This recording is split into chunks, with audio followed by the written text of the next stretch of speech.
part of the aim of what we're attempting to do this year with the ePortfolio is that we want to try and get you to introduce yourself to this idea of being part of a digitally collegiate collaborative culture in the teaching profession.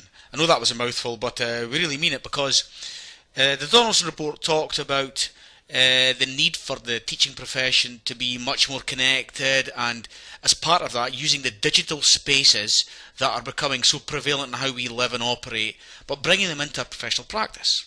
So with the fact that we've got you writing in an e-portfolio that can be shared globally and publicly with everybody about your thoughts, your experiences, the resources that you find, that's all fantastic.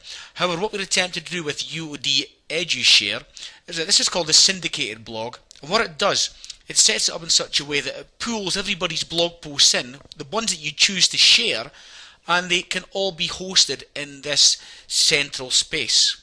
So as you can see, working with Minecraft and Globlog syndication and a new e-portfolio, these are two blog posts I've written on my own professional blog and that I use for my professional update. And if I click on the link, you'll see that it opens up the blog post on my webpage, The Curious World of the DPR Update. Okay? If I go back to that page, to the UoD Edushare site, you'll see again, if I click on Globlogs, syndication and new e-portfolio. Now, I wrote about this because this is part of my professional update as well. I've been detailing what my thoughts were, what I've done to go about affecting change, and as a result, I thought other people might find that of use.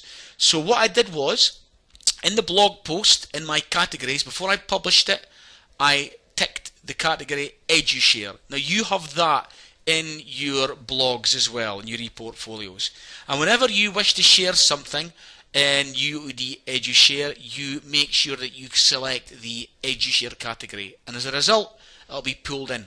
Now, I'm going to talk you through how you actually join the syndicated blog in the first place in the ICT inputs, and basically the instructions are here, okay?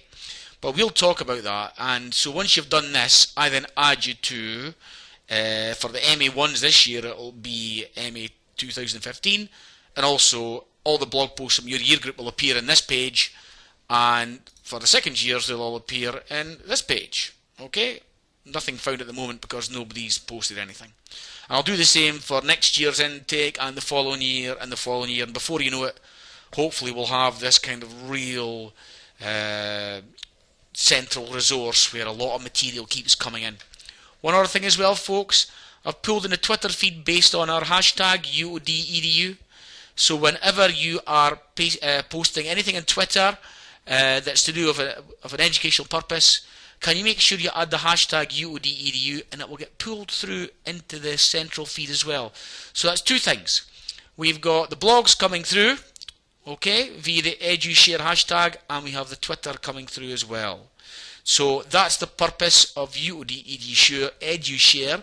We're attempting to affect a bit of culture change here, a bit of behaviour change, which, if you think about this, imagine setting something up like this, a similar thing in your classroom, where you had a syndicated blog that allowed you to pull in the posts from your learners' blogs. Now that's something for thinking about as you begin to experience how this works for itself. Okay, thank you.